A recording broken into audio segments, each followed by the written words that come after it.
Hi, Sharks, and welcome back. I hope you had a safe, relaxing, and fun Easter break. I know my family did. It was quiet, but it was still busy. Our junior son had sports games and practices daily, so we didn't do a lot of traveling around or visiting anybody. But Mrs. Lee and I were able to get away for a short couple of days to Paso Robles. Gorgeous weather, great company, and amazing food. But again, we were socially distant, wore our masks, and did all the right things. Along with that, Sharks, I want to remind all of our families that COVID is still around, even though we are in the orange tier and more of us are getting vaccinated. If you traveled out of state or out of the country, you are still expected to quarantine. The California Department of Public Health exception is if adults or students have been vaccinated. So seniors, if you visited colleges to help make your decision, I applaud that work, but you must quarantine, and you must quarantine starting with the day you return from your drive or your flight. And that's, again, if you left the state of California. If you visited colleges in California, even if it was over 120 miles away, you're safe and fine to come back to school normally. If you did travel out of state or out of country, don't panic. Just notify Nettie in the main office that you will be distance learning for this first week back. Then we can make sure that you're safe, you can get surveillance tested, and we can get you back to school within the next couple of weeks. We want to ensure that you and all of our families and all of our staff remain safe all the time. Hey Sharks, are you interested in serving as an ASB member next school year? ASB application packets are still available in the main office. For those interested, complete the application and turn it into the main office by this Tuesday, April 13th. We will not accept any late applications for any reason. Our ASB consists of 4 pillars: campus ministry, Christian service, student council, and varsity council.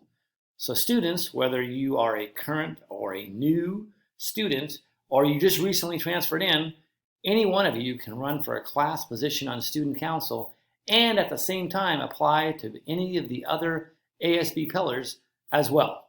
I encourage all of our students to run for office or apply to be one of our other pillar leadership opportunities. All are welcome. Sharks, before I get to this next week's academic schedule, I want to share that we will lift the grade level break and lunch expectation, where you can only stay with your grade level in one particular area.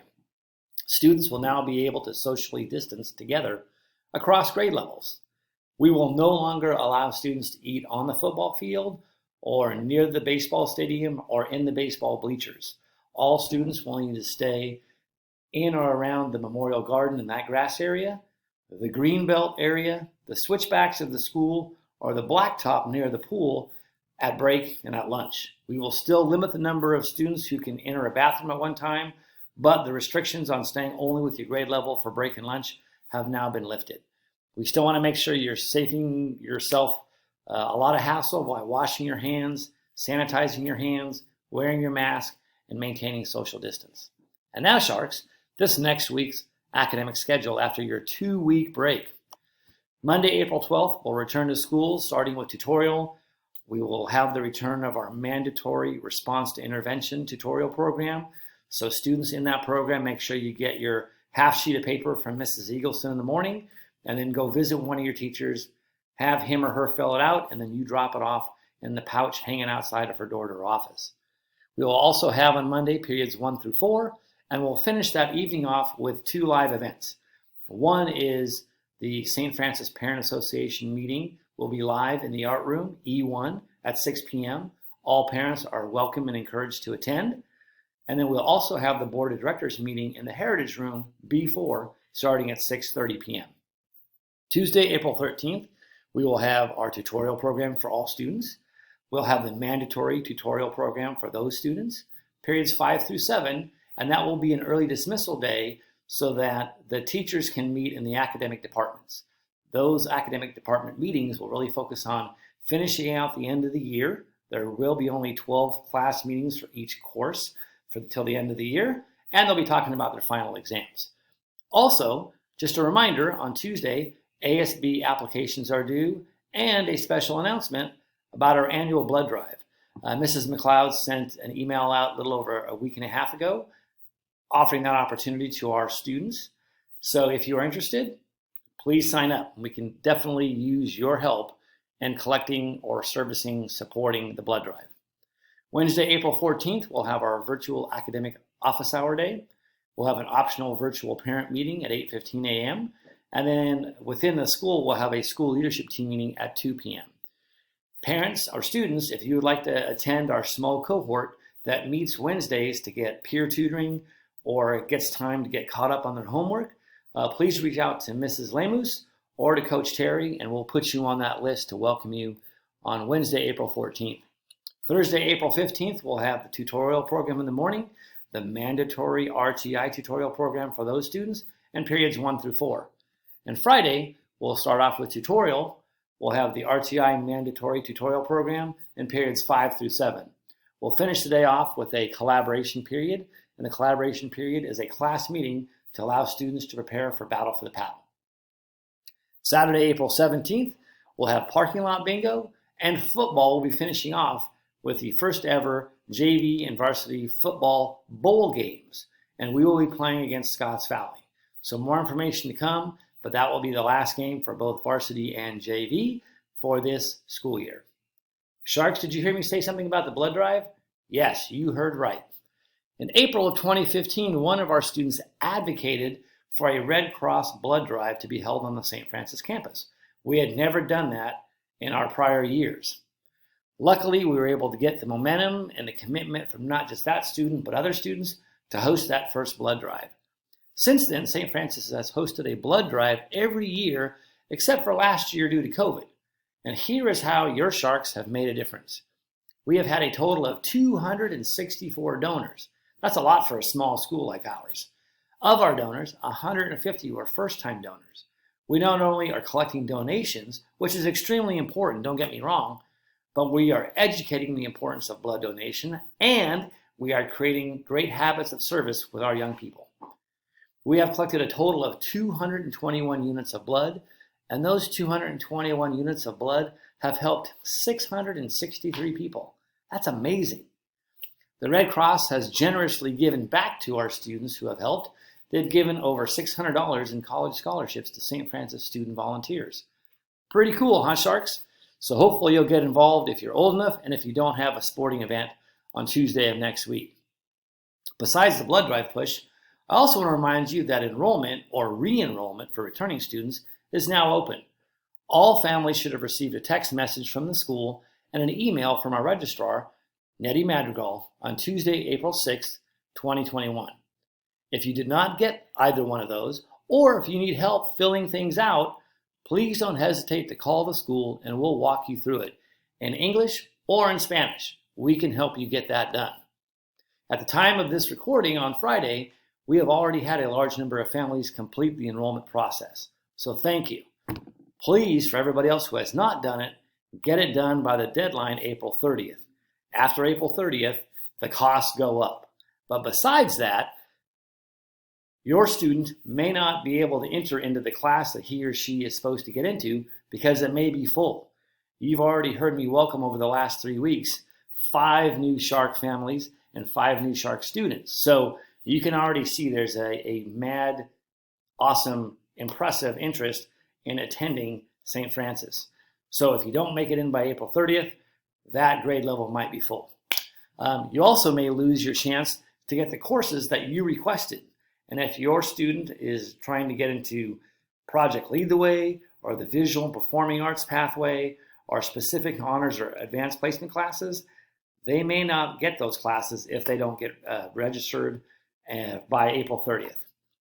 Also, if you're on any form of merit or need-based tuition assistance, some families call these scholarships, but any merit or need-based tuition assistance could be forfeited, again, if you're not registered by April 30th. That is the school's deadline. After that, we can't guarantee a space in the student's class, as you've heard me say, and we may not be able to extend the offer for need-based or merit assistance going forward.